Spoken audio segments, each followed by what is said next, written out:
ചില ആൾക്കാർ പറയാറുണ്ട്, ആദ്യം നീ പോയി നന്നാവ്, എന്നിട്ട് ബാക്കിയുള്ളവരെ നന്നാക്കാൻ വാ.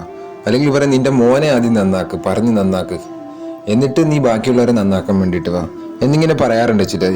അബൂ ഹുറൈറ റളിയല്ലാഹു അൻഹുവിന്റെ ഒരു ഹദീസിൽ കാണാം, നബി തങ്ങൾ പറഞ്ഞതായിട്ട് അബൂ ഹുറൈറ റളിയല്ലാഹു അൻഹു പറയാണ്, നിങ്ങൾ നന്മ കൊണ്ട് കൽപ്പിക്കുക, നല്ല കാര്യം സതുപദേശം ചെയ്യുക.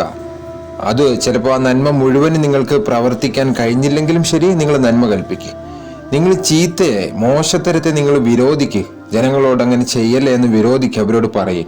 അത് മുഴുവനും നിങ്ങൾക്ക് ചിലപ്പോൾ വർജിക്കാൻ കഴിയുന്നില്ലെങ്കിലും ശരി, നിങ്ങൾ എന്ത് ചെയ്യും? അതിനെ വിരോധിക്കും. അതായത് നബിതങ്ങളുടെ പറഞ്ഞതിന്റെ ഉദ്ദേശം ഇങ്ങനെയാണ്, നിങ്ങൾ പാപികളാണ് എന്നിരിക്കെ തന്നെ നിങ്ങൾ പാപത്തെ തൊട്ട് മറ്റൊരാളോട് പറയും, നിങ്ങൾ ഇങ്ങനെയുള്ള പാപങ്ങൾ ചെയ്യരുത്.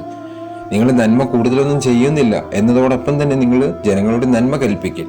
ജീവിതത്തിൽ ധാരാളം നന്മകൾ വരാൻ കാരണമാകും. തെറ്റുകളെ വർജിക്കാൻ